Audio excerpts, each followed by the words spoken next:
came home early and heard loud noises in our bedroom. He picked up a chainsaw and took revenge. What happened is a misfortunate incident and brought about by my greed and covetousness. I'm going to say how it cost me my name, life, and entirety.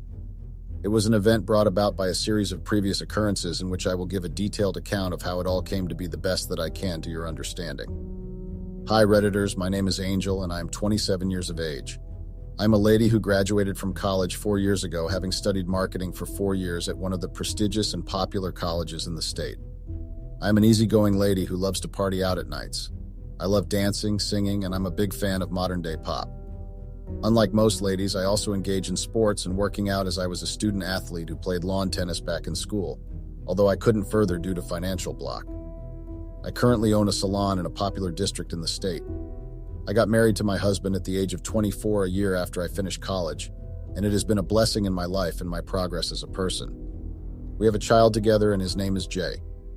My husband Hayden Smith was the only child born into a family of farmers, which meant he had to continue the family's legacy by being one. Alongside farming, he is a preacher at our church. I hardly attend, unlike my husband, who is more religious. He is 29-year-old and he is 2 years older than I am. He is a calm man who takes his farming business seriously since it is a family's legacy. He also hopes to pass it to our son in the future. He loves sports, especially basketball. He loves cooking and also visits the gym regularly on free days when he isn't involved in the farm or isn't engaging in the church's assignment. He graduated from the university with a top grade, finishing as the best graduate of the Department of Social and Human History. My husband and I, alongside our son, have a really beautiful and real family. My friends told me that they envied our family. It's such a blessing to be a preacher's wife. He is an honest and caring man, but he detests dishonesty and cheating. He loses trust once it is broken, especially from someone he least expected it from, which includes his family, me, his wife, and a couple of his friends. Hayden and I met not quite long after I graduated. It was at a grocery store where we first bumped into each other while I was picking up food items from the store, and he was probably getting his food items sorted out too, but he left the store earlier than I did. After I paid the cashier, I was on my way out of the store to get a cab to take me home. It was at this point a vehicle drove in front of me. It was him. He offered me a ride, and at first I refused, and then he insisted. I'm pretty sure he had no intention of backing down from his offer, so I accepted his offer for a ride. He then told me he had been waiting outside the store for me since he left. He told me he felt a connection when we met, and he would like to have my contact, and this was after he had properly introduced himself. I agreed and gave him my contact, and he did the same. After this, we went on a couple of dinner dates, road trips, and one thing led to another, and we married, in which we had a son not too long after our marriage. It is no news that I own and run a hairdressing salon, as I have stated earlier.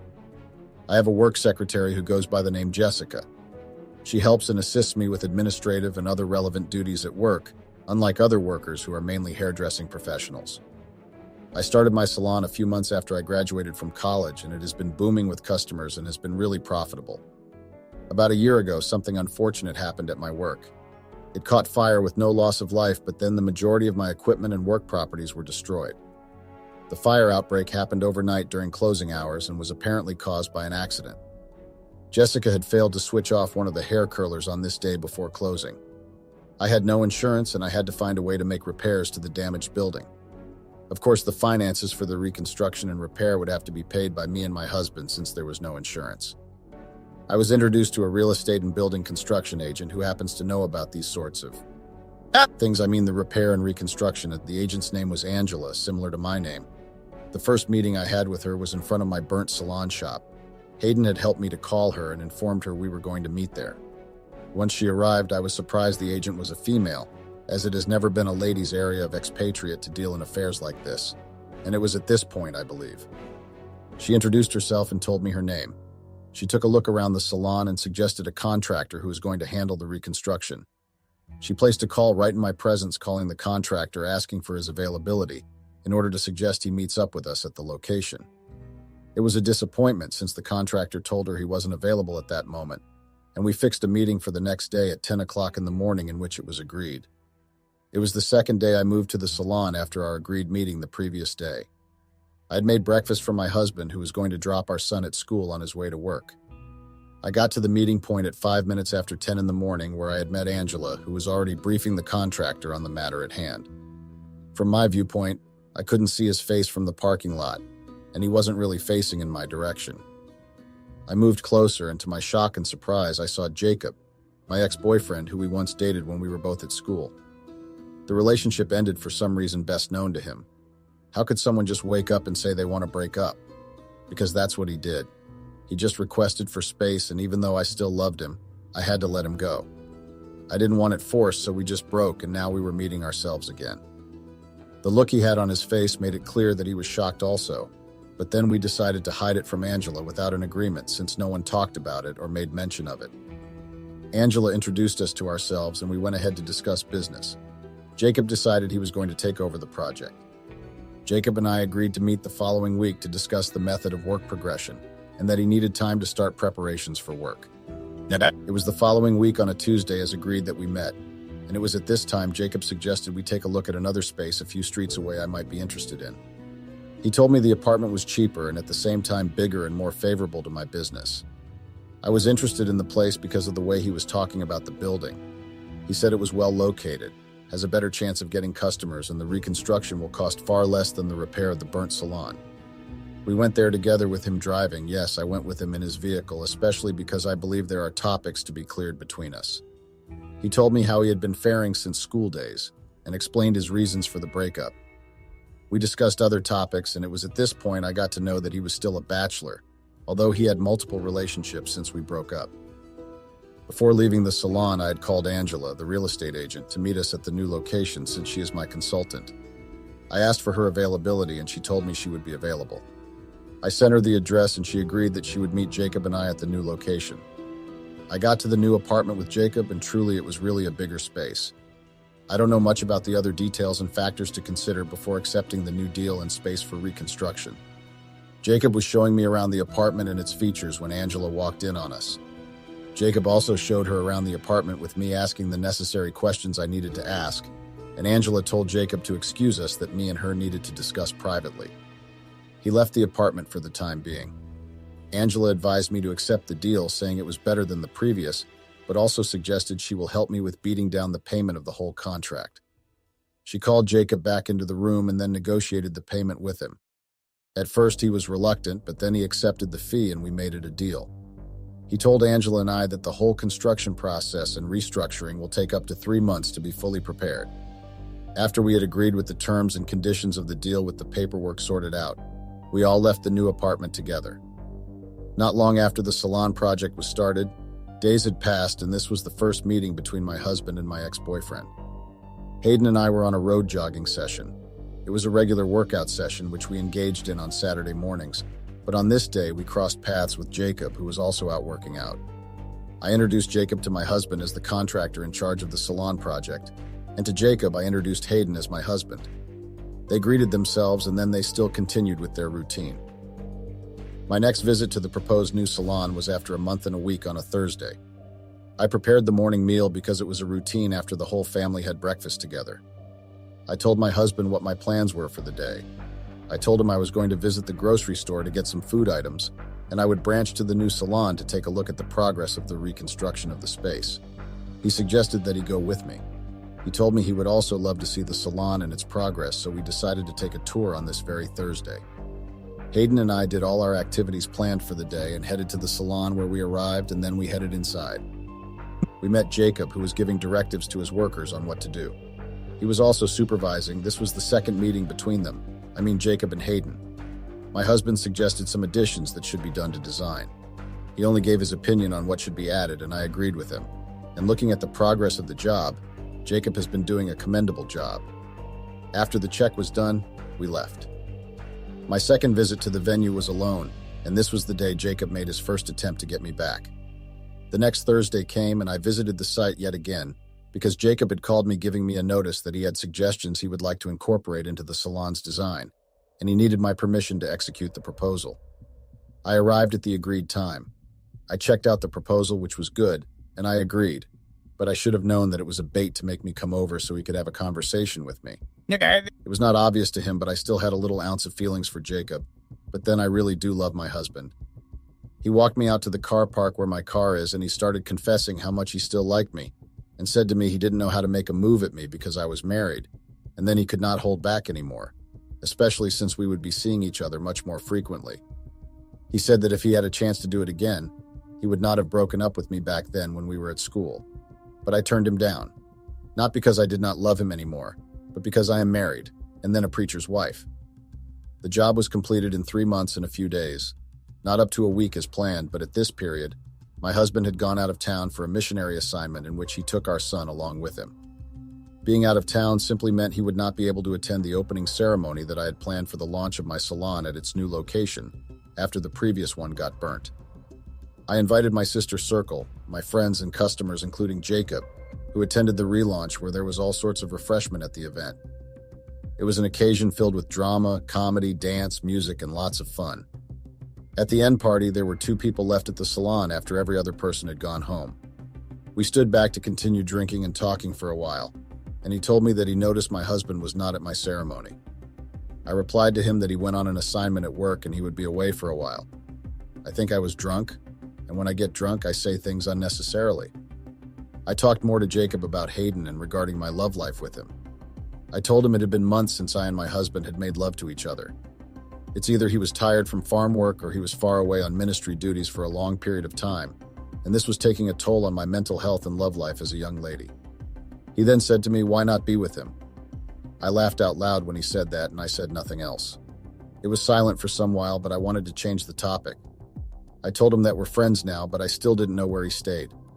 He agreed and told me that was true, and then suggested we go check his place out now. Especially since I was drunk, I had no one to drive me back home and I could just spend the night at his place. This marked the beginning of a new affair between me and my ex-boyfriend.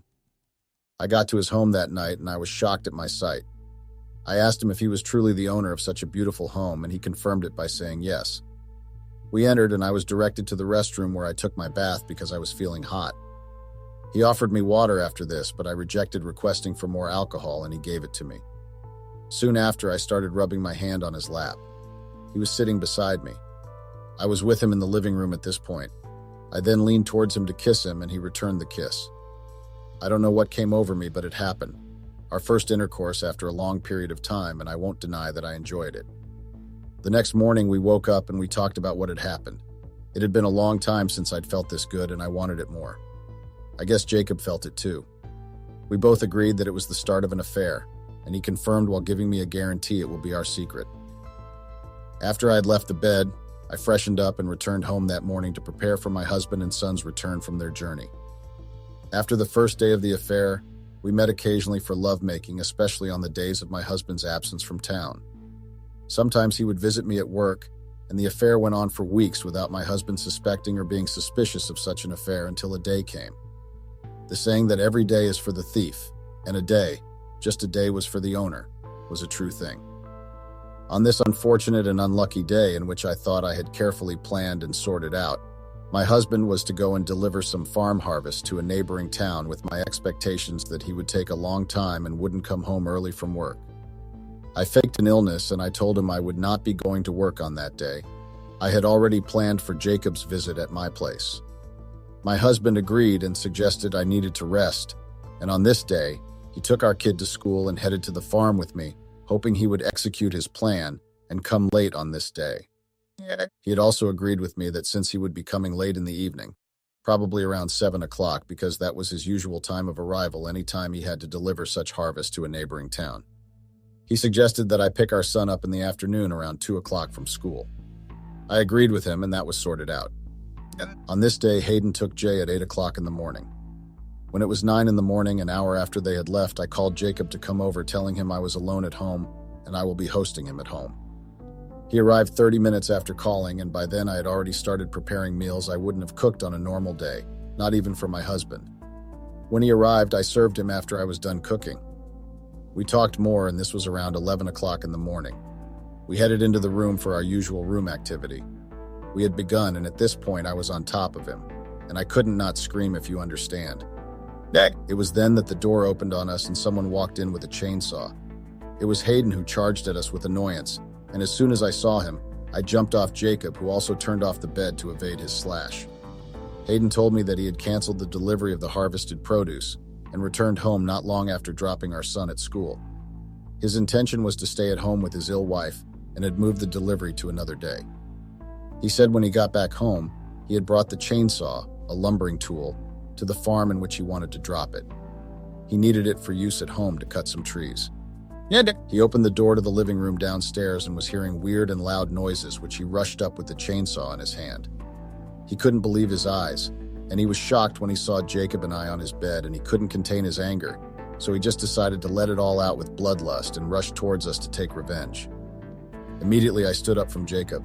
He ran out of the house without his shirt on, and Hayden chased after him. This was my chance, and I wore my clothes as fast as possible so as to be able to escape for the time being till my husband's head is cool off, because I'd never seen him this angry. Hayden was unable to catch Jacob, so he returned for me, although I was already outside the house when he came back. He went inside knowing that it was futile to start chasing me around the way he just did with Jacob. He went up into our room and started tossing off my luggage, and I'm scared and worried. Update. After a lot of pleading that day, Hayden turned a deaf ear and insisted I was done in his home. I picked up my luggage and headed for a friend's house. He took possession of our son and also cut the credit card payment for the reconstruction of the salon, which was to be paid in installment. The rental fee of the apartment used for the salon was on his card and bills, but he cut off everything, and through this action, I lost the salon. I should have expected this, and I brought this unto myself. I didn't think of the consequences that would happen. I visited Jacob after the incident. That bull. Jacob broke off with me and told me he had no intention of actually dating me or accepting me into his home, and he said it was just like the old days in which everything was for fun. I felt so silly at what he said. He played me and I fell foolishly.